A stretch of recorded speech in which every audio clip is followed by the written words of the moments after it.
So the next thing I want to talk about is buying your first Copics. Where do you start? What colors do you buy? What do you look for? This can be really overwhelming. And so there are 3 rules of thumb that I followed when I began, and they helped me to start the base to build my collection. So I'm going to share those with you.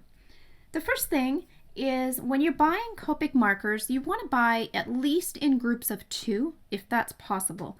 So what you want to look for is a light and a dark in the same color family, a light in the BVs and a dark in the BVs. You can buy a light and a medium and a dark, or a light and a dark.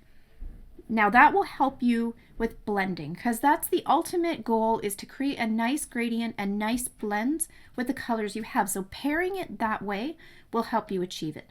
If you're unable to buy 2 or you want to go higher, then another rule of thumb is to buy in groups of 3. So buy a light, a medium, and a dark in the same color family. If you go to Michael's, for instance, if that's where you're purchasing, or your art store, and they don't have a light, medium, and a dark in the same color family, then the third rule of thumb that you can do is borrow from the color family next door to yours on the color chart that you're looking to buy. So if you're looking into the BGs and you're unable to buy your secondary or tertiary colors in that BG, then try jumping over a family to the left or right. This is really a safe way to really get that effect still and also create an interesting blend. So if you're looking at a BG, try adding a B or a G instead of keeping everything BG if you're not able to. So by doing that, you'll get an interesting color blend. And so you could try mixing a BG with a B, and it'll create a little more dimension and help you grow your collection that way as well.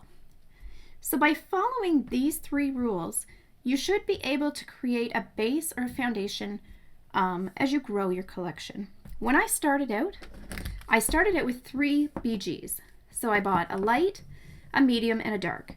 And so I bought these so that I could blend them together and create a gradient. So when I first started, these were the only colors I had that I could create a gradient with, and I colored a lot of things in teal. Let me tell you, these markers have a lot of miles on them. But I bought my favorite color, and it served me well, and I still use these colors to this day. I find this pairing really nice. Now, when I look at the Copic color chart, you can see that BG13 and BG15 are almost the same color. That's where the caps are deceiving, so it does help to be able to test the markers or have some sort of reference. You can look up colored charts online too. But you do want to try and stick to that method of either picking up a light and a dark, or a light, medium, dark in the same color family. Once you're able to build up a group of color light, medium, darks or light darks in each color family, then that creates your base. And from there you can expand and pick other colors or extra markers depending on where you feel that you need them most. If you like to color vibrantly, then maybe some of the brighter, more saturated colors are what you're going to look for next.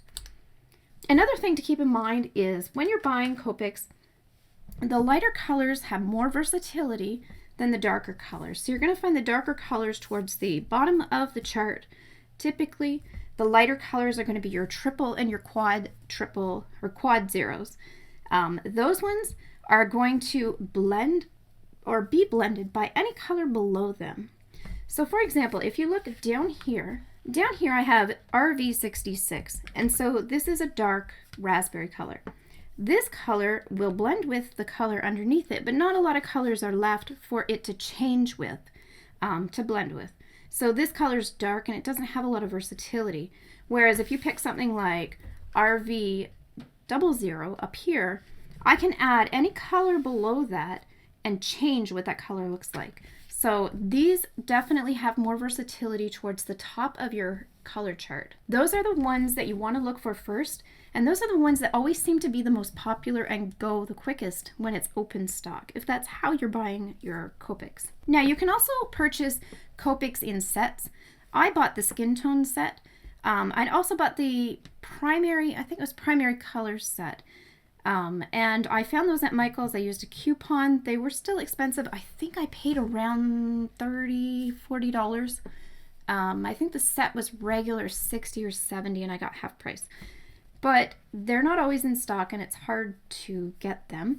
But that is another way you can buy your Copics. But if you are looking to build your collection from open stock, the best thing that I can recommend is buying in groups of 2 or 3, matching light, medium, dark, and buying in each color family and building your base that way. If you're looking at the anatomy of the Copic Sketch, there's 2 ends to this Copic Sketch, and this is a refillable marker, which makes it really nice because you only have to buy the actual marker once, and then you can buy refills after. A refill holds about the equivalent of 3 to 4 markers in ink size. Now, there's 2 ends to this.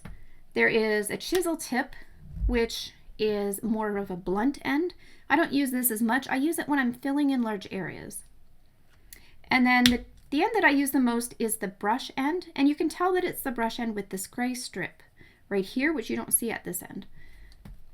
So the brush end is like this, and it has a soft point. It does fine lines, thick lines, and it's flexible, so it will bend as you put pressure on it.